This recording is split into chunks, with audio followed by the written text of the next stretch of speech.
Good morning students. Dear student, last class में हमने आपको बीजांड की संरचना पर आपसे चर्चा की। बीजांड की संरचना कैसी होती है, आपको बताया कि एक प्रारूपिक जो बीजांड होता है, ठीक है, उस बीजांड से क्या है, बीज का निर्माण होता है। ठीक है, बीजांड जो होता है वो अंडाशय में एक सवर्ण संरचना से क्या होता है, जुड़ा हुआ होता है। ये क्या है, बीजांड की संरचना है।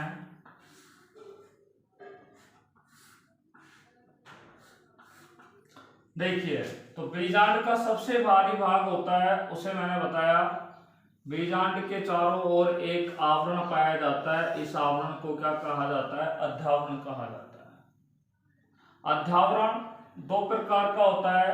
आवर्त बीजी पादपों में अध्यावरण दो प्रकार का होता है। एक बाह्य अध्यावरण होता है, एक्सटर्नल इंटीग्यूमेंट होता है। ये सबसे बाह्य आवरण है, ठीक है, इसको बोलते हैं बाह्य अध्यावरण। और बाह्य अध्यावरण जो है ये क्या काम करता है, जब निषेचन की क्रिया पूर्ण हो जाती है तो जो बीज होता है उसके बाह्य बीज चोल का निर्माण करता है, टेस्टा का निर्माण करने का कार्य करता है। बाह्य बीज चोल के अंदर की तरफ क्या पाया जाता है, ये अंत बीज चोल पाया जाता है, इनर इंटीग्यूमेंट जाना जाता है। देखिए, आवर्त बीजी पादपों में आंतरिक अध्यावरण या अंत्य अध्यावरण जो होता है वो बीजांड के निषेचन होने के पश्चात अंत्य बीज चोल का या टैगमैन का क्या करता है, निर्माण करता है। तो इस वाले भाग के द्वारा टैगमैन का निर्माण किया जाता है। देखिए, इसके अंदर अंत्य अध्यावरण के अंदर की ओर क्या पाई जाती है, ये क्या है, बीजांड काय पाया जाता है। बीजांड काय के अंदर मृदु ऊतक कोशिकाएं पाई जाती हैं। ये मृदु ऊतक कोशिकाएं जो होती हैं वो भ्रूण कोश को क्या करती है, पोषण प्रदान करती है। ये मृदु ऊतक की कोशिकाएं और ये मृदु ऊतक की कोशिकाएं किसको पोषण प्रदान करती है, इस भ्रूण कोश को क्या करती है, पोषण प्रदान करने का कार्य करती है।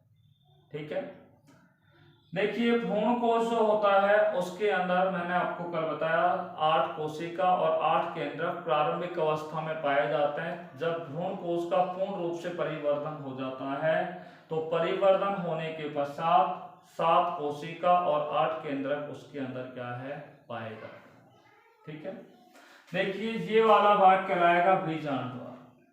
बीजांड का जो ऊपरी सिरा होता है वहां पर एक छिद्रनुमा संरचना होती है और इस छिद्रनुमा जो संरचना होती है, ठीक है, इसे बीजांड द्वार या इसे माइक्रोपाइल कहा जाता है। इस बीजांड द्वार की खास विशेषता क्या होती है कि ये जो बीजांड द्वार होता है, ये जो बीजांड द्वार होता है इसकी खास विशेषता क्या है कि इसके चारों ओर, ठीक है, यानी कि बीजांड के संपूर्ण भाग पर अध्यावरण पाया जाता है, परंतु बीजांड द्वार छोर वाले बीजांड द्वार छोर पर अध्यावरण नहीं पाया जाता है। न बाह्य अध्यावरण पाया जाता है, न ही अंत्य अध्यावरण यहाँ पर क्या है, पाया जाता है। ठीक है, देखिए, सबसे अंत में बात कर रहा हूं बीजांड ग्रंथ के बारे में। ठीक है, देखिए, बीजांड का ये क्या होता है, बाह्य आवरण होता है जिसे क्या कहा जाता है, अध्यावरण कहा जाता है। जो बीजांड के, ठीक है, जो बीजांड जो होता है उसके एक अपरा से क्या होता है, जुड़ा होता है। ठीक है, बीजांड व्रंत बीजांड के जिस स्थान से जुड़ता है, बीजांड व्रंत बीजांड के जिस स्थान पर जुड़ता है उसे हाइलम या नाभि का कहा जाता है। इस बिंदु पर हमने आपसे लास्ट वीडियो में चर्चा की। आज जो हम आपसे बात करने जा रहे हैं वो है गुरु बीजाणु जनन, मेगा स्पोरोजेनेसिस। आइए बात करते हैं meaning of mega sporogenesis.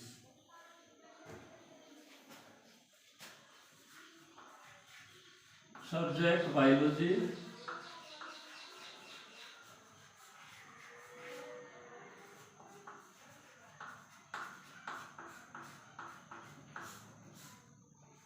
lesson number 2 is going on continue reproduction in sexual plants या फ्लावरिंग प्लांट्स। और आज का हमारा जो टॉपिक है वो है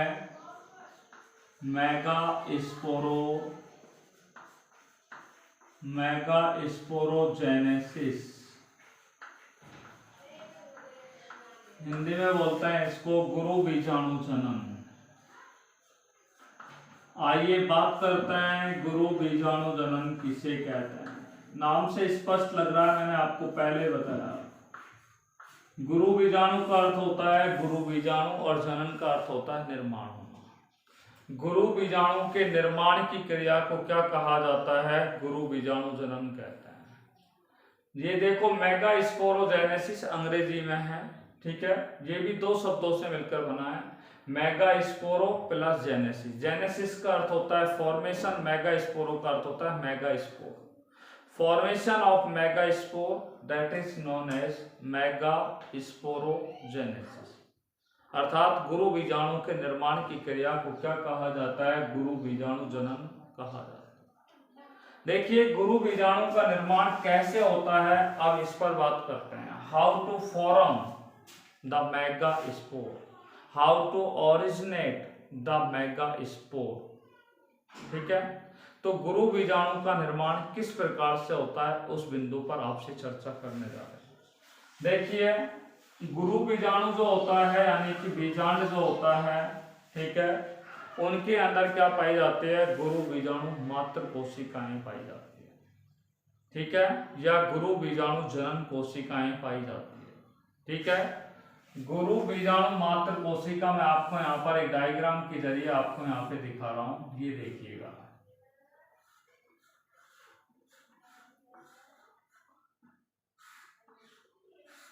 ये इस प्रकार से क्या है,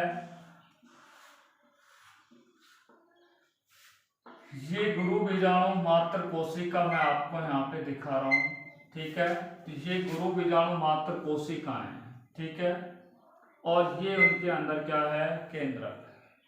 तो गुरु बीजाणु मात्र कोशिकाओं में अगर हम डिटेल से पढ़ें तो गुरु बीजाणु मात्र कोशिकाओं में पहले प्रसूतक कोशिकाओं का निर्माण होता है, पर वो आपके सिलेबस में नहीं है। कैसे होता है उस पर मैं आपसे बात नहीं कर रहा, ठीक है। यदि आपको पूछना है तो आप मुझे कल बता दीजिएगा, तब मैं इसको क्लियर कर दूंगा। नहीं, आप फिलहाल इतना याद रखना कि गुरु बीजाणु की जो कोशिका होती है, ठीक है, यानी कि बीजांड होता है, उस बीजांड के अंदर सबसे पहले प्रसूतक या आर्कीस्पोरियम की कोशिकाओं का क्या होता है? निर्माण होता है, ठीक है। और वो प्रसूतक की कोशिकाओं के द्वारा बाद में क्या है? गुरु बीजाणु मात्र कोशिकाओं का या गुरु बीजाणु जनन कोशिकाओं का निर्माण होता है। इन गुरु बीजाणु मात्र कोशिका जो होती है, ये गुरु बीजाणु मात्र कोशिका, जिसको इंग्लिश में बोलते हैं megaspore mother cell. Megaspore mother cell गुरु बीजाणु मात्र कोशिकाएं। और इन कोशिकाओं में कौन सा विभाजन होता है? अर्धसूत्री विभाजन होता है। कौन सा विभाजन होता है? अर्धसूत्री विभाजन होता है।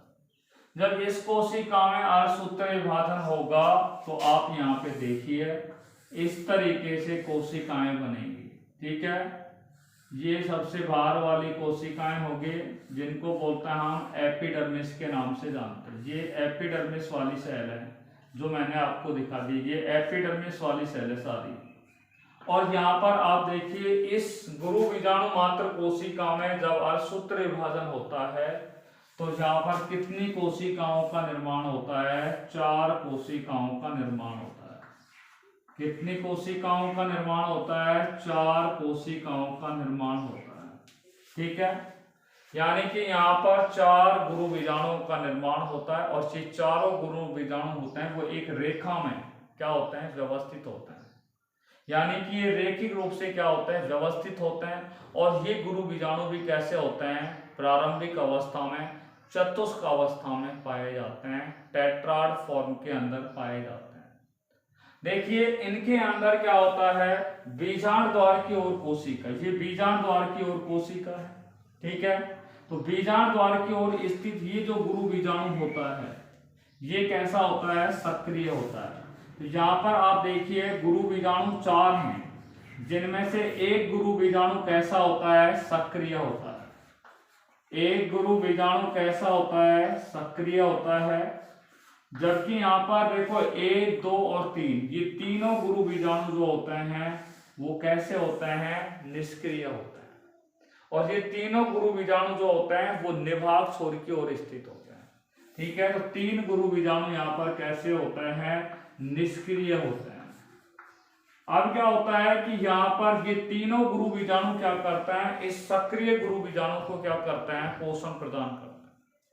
जब ये तीनों कोशिकाएं अपना पोषण इस सक्रिय गुरु बीजाणु को प्रदान करती है, तो ये निष्क्रिय जो गुरु बीजाणु होते हैं इनके अंदर जो पोषण होता है वो जब इनको निष्क्रिय गुरु बीजाणु के द्वारा जब पोषण सक्रिय गुरु बीजाणु को प्रदान कर दिया जाता है तो इनकी कोशिकाएं कैसे हो जाती है, संकुचित हो जाती है।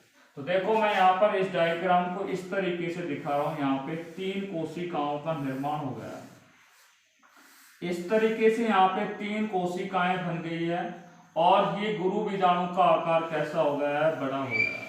इस तरीके से एक सक्रिय अगुणित गुरु बीजाणु का निर्माण हो जाता है। जैसे जैसे ये निष्क्रिय गुरु बीजाणु अपना पोषण इस सक्रिय गुरु बीजाणु को प्रदान कर देते हैं और एक स्थिति ऐसी आती है कि ये तीनों निष्क्रिय गुरु बीजाणु अपना संपूर्ण पोषण किसको प्रदान कर देते हैं, इस गुरु बीजाणु को प्रदान कर देते हैं, जिसके फलस्वरूप ये तीनों निष्क्रिय गुरु बीजाणु तो क्या हो जाते हैं, नष्ट हो जाते हैं और एक सक्रिय गुरु बीजाणु का क्या हो जाता है, निर्माण हो जाता है। ये क्या है, एक सक्रिय गुरु बीजाणु है। कौन सा गुरु बीजाणु है, सक्रिय गुरु बीजाणु का क्या होता है, निर्माण होता है। ठीक है, और सक्रिय गुरु बीजाणु के निर्माण की क्रिया को क्या कहते हैं, गुरु बीजाणु जनन कहते हैं। तो गुरु बीजाणु जनन किसे कहते हैं, तो परिभाषा आप देखिए, गुरु बीजाणु मात्र कोशिकाएं। गुरु बीजाणु मात्र कोशिकाओं में कौन सा विभाजन हुआ है, अर्धसूत्रीय विभाजन हुआ है। जब गुरु बीजाणु मात्र कोशिकाओं में अर्धसूत्रीय विभाजन होता है तो किसका निर्माण होता है, गुरु बीजाणु का निर्माण होता है। ठीक है, और गुरु बीजाणु के निर्माण की क्रिया को क्या कहा जाता है, गुरु बीजाणु जनन कहा जाता है। ठीक है, तो आपको हमने बता दिया कि गुरु बीजाणु जनन किसे कहते हैं, तो गुरु बीजाणु मात्र कोशिका या गुरु बीजाणु जनन कोशिकाओं में जब अर्धसूत्रीय विभाजन होता है तो एक गुरु बीजाणु का क्या होता है, निर्माण होता है। कितने गुरु बीजाणुओं का निर्माण होता है, एक गुरु बीजाणु का क्या होता है, निर्माण होता है। ठीक है, आपसे पूछा जाए, ध्यान से सुनना, 20 गुरु बीजाणुओं के निर्माण के लिए, कितने गुरु बीजाणुओं के निर्माण के लिए, 20 गुरु बीजाणुओं के निर्माण के लिए कितनी गुरु बीजाणु मात्र कोशिकाओं की या गुरु बीजाणु जनन कोशिकाओं की आवश्यकता होगी। तो आप ये याद रखना कि भाई आप देख रहे हो यहाँ पर एक गुरु बीजाणु जनन कोशिका या एक गुरु बीजाणु मात्र कोशिका से केवल एक ही गुरु बीजाणु का निर्माण हो रहा है। और हमने आपसे पूछा है कि 20 गुरु बीजाणुओं के निर्माण के लिए कितने गुरु बीजाणु मात्र कोशिका या गुरु बीजाणु जनन कोशिकाओं की आवश्यकता होगी। तो यहाँ पर कितनी आवश्यकता होगी, 20 है, क्योंकि एक गुरु बीजाणु जनन कोशिका से केवल एक ही गुरु बीजाणु का क्या होता है, निर्माण होता है। ठीक है, तो उसे क्या कहा जाता है, गुरु बीजाणु जनन कहते हैं। तो हमने यहाँ पर बात कर ली है गुरु बीजाणु जनन किसे कहते हैं, गुरु बीजाणुओं के निर्माण की क्रिया को गुरु बीजाणु जनन कहते हैं। स्पेसिफिक डेफिनेशन आपको बता दिया है, गुरु बीजाणु मात्र कोशिकाओं में अर्धसूत्रीय विभाजन के फलस्वरूप किसका निर्माण होता है, गुरु बीजाणु का निर्माण होता है। ये गुरु बीजाणु कैसा होता है, अगुणित होता है, हैप्लॉइड होता है। ठीक है, नंबर ऑफ क्रोमोसोम्स कैसे होते हैं, इनमें हैप्लॉइड होते हैं, अगुणित होते हैं गुणसूत्रों की दृष्टि से। इनकी संरचना कैसी होती है, अंडाकार होता है, और ये संरचना कैसी होती है, ठीक है, ये संरचना आपको दिखाई दे रही है, वो कैसी होती है, फिलहाल एक कोशिकीय होती है। ठीक है, तो गुरु बीजाणु जनन के बाद अब हम नेक्स्ट बिंदु पर आपसे क्या करने जा रहे हैं, चर्चा करने जा रहे हैं, और वो बिंदु हमारा मादा युग्मकोद्भिद। ठीक है, आइए बात करते हैं मादा युग्मकोद्भिद क्या है। फीमेल गैमेटोफाइट क्या है, what is the meaning of female gametophyte. ठीक है, मादा युग्मकोद्भिद पर आपसे हम चर्चा करने जा रहे हैं। ठीक है, मादा युग्मकोद्भिद, मादा युग्मकोद्भिद इंग्लिश में इसको बोलते हैं फीमेल गैमेटोफाइट। फीमेल गैमेटोफाइट के नाम से इसे क्या है, जाना जाता है। किस नाम से जाना जाता है, फीमेल गैमेटोफाइट के नाम से इसको क्या है, जाना जाता है। ठीक है, तो मादा युग्मकोद्भिद पर आपसे चर्चा करने जा रहे हैं। देखिए, अगुणित जो गुरु बीजाणु होता है, कौन सा गुरु बीजाणु होता है, अगुणित जो गुरु बीजाणु होता है। ठीक है, ये अगुणित गुरु बीजाणु के अंदर क्या होता है, विकास होता है। किस तरीके से विकास होता है उसके बारे में हम बात करने जा रहे हैं। ठीक है, देखिए, तो ये अगुणित गुरु बीजाणु होता है। ठीक है, और ये अगुणित जो गुरु बीजाणु होता है, ठीक है, इसका यहाँ पर क्या है, निर्माण हो गया है। ठीक है, भ्रूण कोश के अंदर क्या है, ये जो केंद्रक होगा इसमें क्या होगा। ठीक है, इस केंद्रक के अंदर, भ्रूण कोश के अंदर ये गुरु बीजाणु का जो केंद्रक होगा, ठीक है, ये क्या काम करेगा, सबसे पहले इनकी कोशिकाएं बीजांड काय से पोषण प्राप्त करती है। और जब ये पोषण प्राप्त कर लेती है तो इनके आकार में क्या हो जाती है, वृद्धि हो जाती है। इनके आकार में वृद्धि होने के साथ साथ इनमें रिक्तिकाओं की संख्या भी क्या हो जाती है, बढ़ जाती है। किसमें बढ़ गई है, ये भ्रूण कोश में बढ़ गई है। इसी दौरान क्या होता है कि इनके केंद्रक में 3 समसूत्री विभाजन होते हैं, और वो 3 समसूत्री विभाजन निरंतर रूप से होते हैं। देखो, 3 समसूत्री विभाजन करके दिखा रहे हैं, तो थोड़ी देर के लिए हम इन रिक्तिकाओं को आपको यहाँ दिखा नहीं रहे हैं, केवल केंद्रक का विभाजन। तो एक बार जब केंद्रक का विभाजन होगा तो देखो, एक केंद्रक यहाँ हो गया, ठीक है, दूसरा यहाँ आ गया।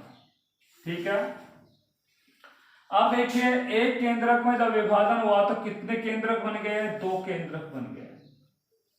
अब आप देखिए, यहाँ पर 2 केंद्रक है, इन दोनों केंद्रकों में क्या होता है, विभाजन होता है। ठीक है, इन दोनों केंद्रकों में क्या होता है, पुनः विभाजन होता है दोनों के अंदर। तो दूसरा समसूत्री विभाजन हो गया। कौन सा विभाजन हो गया, दूसरा समसूत्री विभाजन। तो देखो, इनमें विभाजन हुआ तो यहाँ पे 2 केंद्रक बन गए, और यहाँ पे विभाजन हुए तो कितने केंद्रक बन गए, 2 केंद्रक बन गए। उसके पश्चात क्या होगा कि यहाँ पे तीसरा कौन सा विभाजन होगा, समसूत्री विभाजन होगा। जब तीसरा समसूत्री विभाजन होगा तो इन दोनों केंद्रकों में फिर समसूत्री विभाजन होगा। तो देखो, ये केंद्रक से कितने बने, 2 केंद्रक बन गए। इस केंद्रक में विभाजन हुआ तो 2 केंद्रक बन गए। इसी तरीके से इस केंद्रक में विभाजन हुआ तो 2 केंद्रक बन गए। इस केंद्रक में जब विभाजन हुआ तो 2 केंद्रक बन गए। इस तरीके से आप देख रहे हो कि भ्रूण कोश की कोशिका के अंदर, ये भ्रूण कोश की कोशिका है, एम्ब्रियो सेल है। बीजांड की संरचना मैंने आपको बताई, उसका एक विभाग है जिसका नाम है भ्रूण कोश, एम्ब्रियो सेल कहते हैं। ठीक है, और मैंने आपको पहले बताया था अगुणित गुरु बीजाणु को, ठीक है, मादा युग्मकोद्भिद की अर्थात भ्रूण कोश की प्रथम कोशिका कहा जाता है। इसी तरीके से मैंने आपको जब लघु बीजाणु जनन पढ़ाया था, नर युग्मकोद्भिद पढ़ाया था, तब भी मैंने आपको बोला कि अगुणित लघु बीजाणु, अगुणित जो लघु बीजाणु होता है, ठीक है, वो नर युग्मकोद्भिद की कौन सी कोशिका होती है, प्रथम कोशिका होती है। और यहाँ पे भी हम बोल रहे हैं कि अगुणित गुरु बीजाणु का निर्माण हुआ, और ये अगुणित गुरु जो बीजाणु होता है वो मादा युग्मकोद्भिद या भ्रूण कोश की कौन सी कोशिका होती है, प्रथम कोशिका होती है। तो megaspore is the first cells of female gametophyte और embryo sac. Is it clear? Haploid megaspore is the first cell of female gametophyte और एम्ब्रियो सेक। हमने आपको हिंदी में बोल दिया कि अगुणित जो गुरु बीजाणु अभी आपको बना है, गुरु बीजाणु जनन की क्रिया द्वारा। तो ये गुरु बीजाणु जनन की क्रिया द्वारा ये गुरु बीजाणु बना है, और ये गुरु बीजाणु जो होता है वो मादा युग्मकोद्भिद की प्रथम कोशिका होती है, भ्रूण कोश की क्या है, प्रथम कोशिका होती है। इसलिए इस भ्रूण कोश की कोशिका का जो केंद्रक होगा, या गुरु बीजाणु की जो कोशिका है, ये प्रथम कोशिका है, इस कोशिका के केंद्रक में क्या हुआ, कोशिका विभाजन हुआ।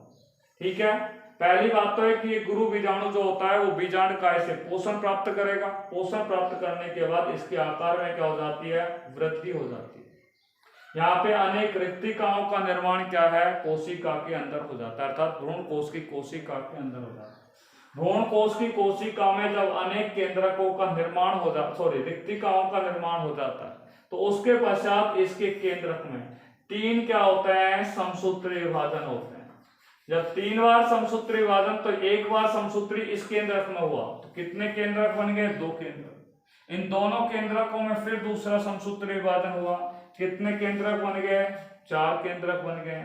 और जब इन दोनों चारों के अंदर तीसरा समसूत्री विभाजन हुआ, तो कितने बन रहे हैं यहाँ पर, आप देखिए 4 इस ध्रुव पर बन गए, 4 इस ध्रुव पर बन गए। यानी कि आपको पता है भ्रूण कोश के जो बीजांड होता है उसके बारे में आप लोगों ने अच्छी तरह पढ़ा है कि बीजांड के अंदर 2 ध्रुव होते हैं या 2 छोर होते हैं। एक निभाग द्वार छोर क्षेत्र होता है, निभाग द्वार छोर होता है, और दूसरा होता है बीजांड द्वार छोर, या उसे अंड द्वार छोर के नाम से जानते हैं।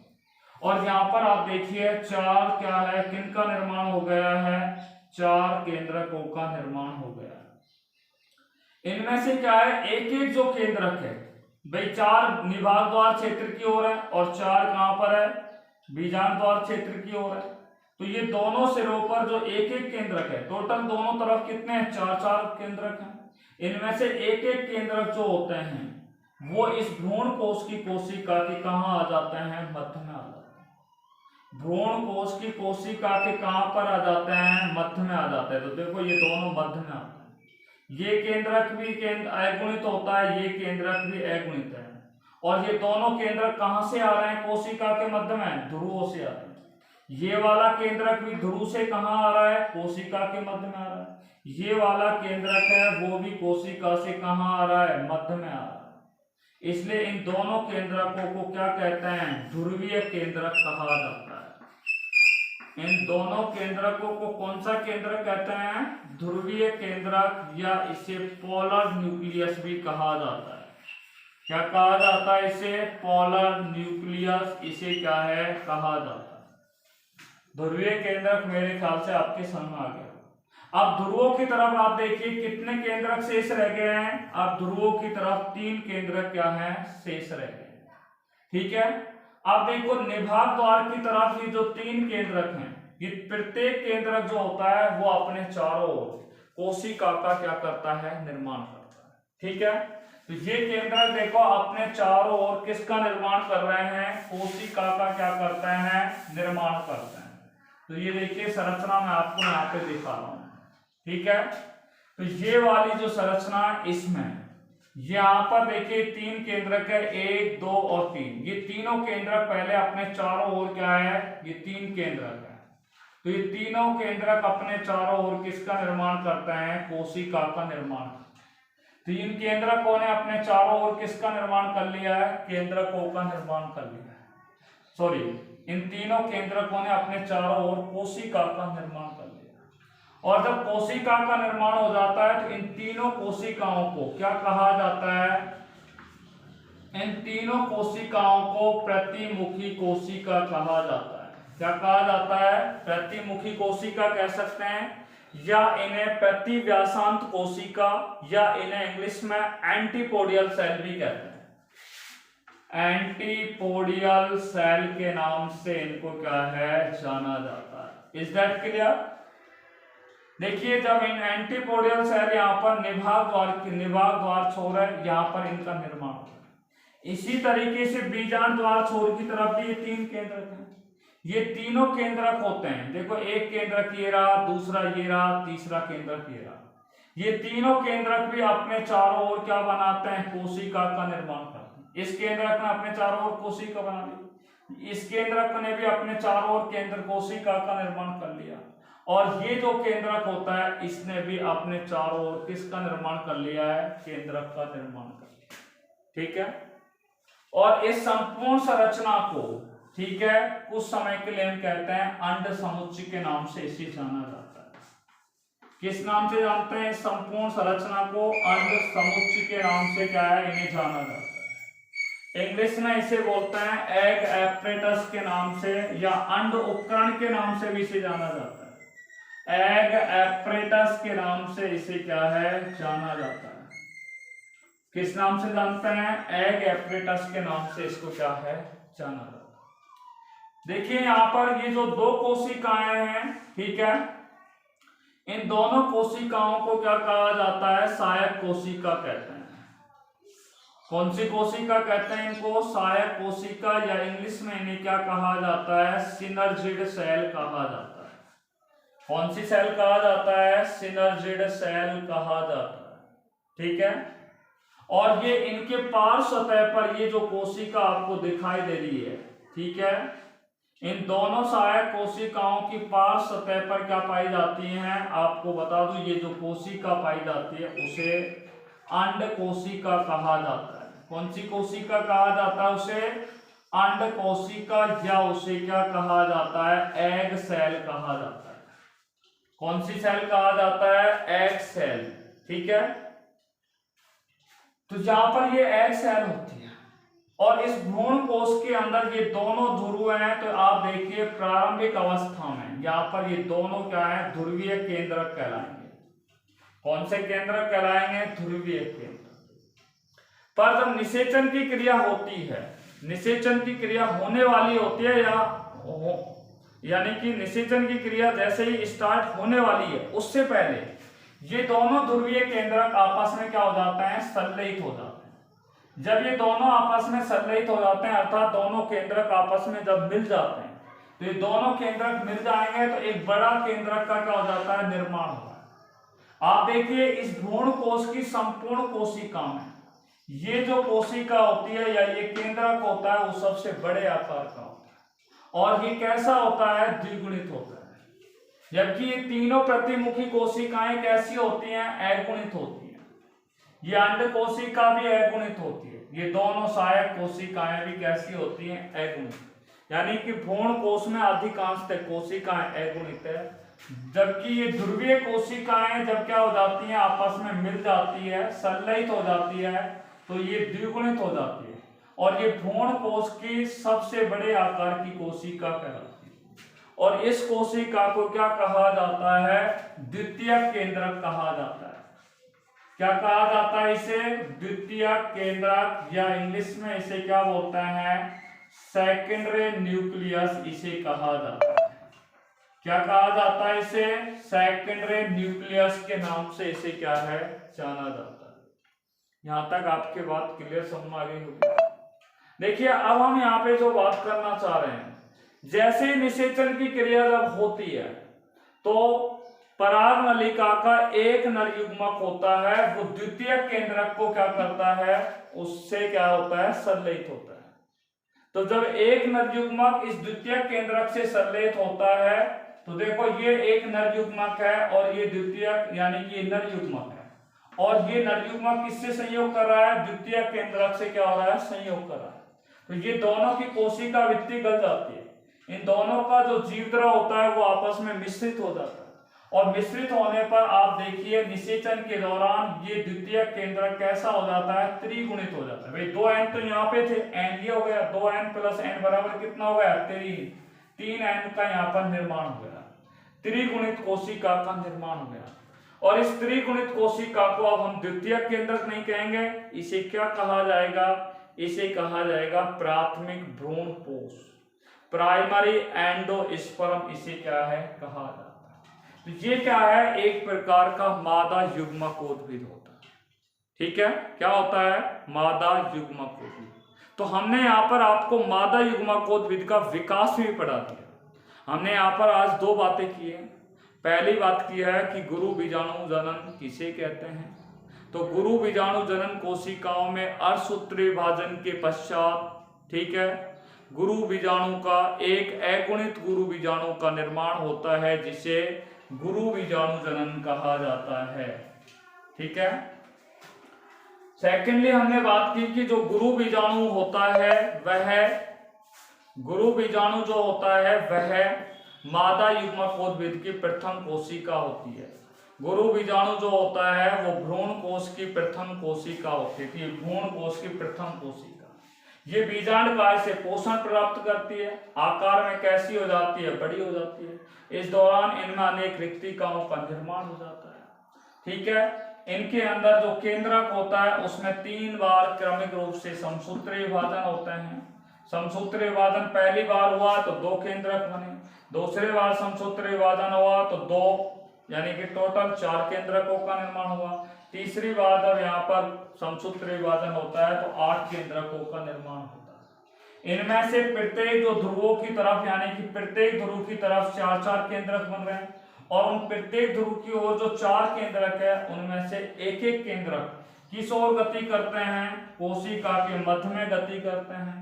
और ये कोशिका के मध्य में जो गति करते हैं तो इन केंद्रकों को क्या कहा जाता है, ध्रुवीय केंद्रक कहा जाता है। ये ध्रुवीय जो केंद्रक है ये कैसे होते हैं, अगुणित होते हैं। देखिए मैंने आपको बताया कि निभाग द्वार की ओर स्थित जो प्रत्येक ये 3 केंद्रक हैं, ये तीनों केंद्रक हैं, ये अपने चारों ओर कोशिका का निर्माण कर लेते हैं। जब ये कोशिका का निर्माण कर लेते हैं तो इन कोशिकाओं को प्रतिमुखी कोशिका या इन्हें प्रतिव्यासांत कोशिका या इन्हें एंटीपोडियल सेल कहा जाता है। ये कोशिका अगुणित होती है। ये कोशिका कैसी होती है, अगुणित होती है। इनमें वसा या लिपिड और प्रोटीन क्या है, प्रोटीन से मिलकर के क्या होती है, बनी होती है। और ये खास तौर से क्या है, भ्रूण कोश को ठीक है पोषण प्रदान करने का कार्य करती है। या हम क्या कह सकते हैं कि जो विकसित होने वाला जो भ्रूण होगा निषेचन के बाद उसको भी पोषण प्रदान करने का कार्य करती है। इसी तरीके से आपको मैंने बताया बीजांड द्वार की ओर जो कोशिकाएं 1, 2 और 3, ये तीनों कोशिकाएं क्या काम करती हैं, तीनों जो केंद्रक होते हैं ये भी अपने चारों ओर क्या बना लेते हैं, कोशिका का निर्माण कर लेते हैं। इनमें 2 कोशिकाएं जो होती हैं इनको सहायक कोशिका या सिनर्जिड सेल कहते हैं और इनके पार्श्व सतह पर एक कोशिका पाई जाती है उसे अंड कोशिका कहते हैं। और ये हॉल पूरी जो संरचना होती है इस संरचना को अंड समुच्चय या इसे अंड उपकरण या इसे एग एपरेटस इसे कहा जाता है। ठीक है। मैंने आपको बताया कि निषेचन की क्रिया से पहले ये दोनों अगुणित केंद्रक जो होते हैं, अगुणित ध्रुवीय केंद्रक होते हैं, वो संलयित हो जाते हैं और संलयित होने के बाद द्विगुणित द्वितीय केंद्रकों का क्या करते हैं, निर्माण करते हैं निषेचन से पहले। पर जब इसका निषेचन द्वितीय केंद्रक का निषेचन किससे होता है, नर युग्मक से होता है, तो त्रिगुणित प्राथमिक भ्रूण कोश का क्या होता है, निर्माण। इस तरीके से भ्रूण कोश के अंदर प्रारंभ में तो कितनी कोशिकाएं बनी थी, 8 कोशिकाएं बनी। देखो 3 तो ये रही, 2 ये रही और 3 ये रही, टोटल मिलाकर के 6 कोशिका और 8 कोशिका और 8 केंद्रकों का निर्माण हुआ है। परंतु आप यहाँ पर देखिए बाद में कितनी है, 7 कोशिका, 3 और 3 6 और एक 7 कोशिका और केंद्रक कितने बनते हैं, 8 केंद्रकों का क्या होता है, निर्माण होता है। इस तरीके से भ्रूण कोश का क्या होता है, परिवर्तन होता है, भ्रूण कोश का विकास होता है, मादा युग्मकोद्भिद का क्या होता है, विकास होता है। डियर स्टूडेंट, यदि आपको किसी भी प्रकार की मादा युग्मकोद्भिद में परेशानी हो, प्रॉब्लम हो, तो you will ask me on my mobile number. Till then all of you take care bye corona, be safe, be happy, thanks very much.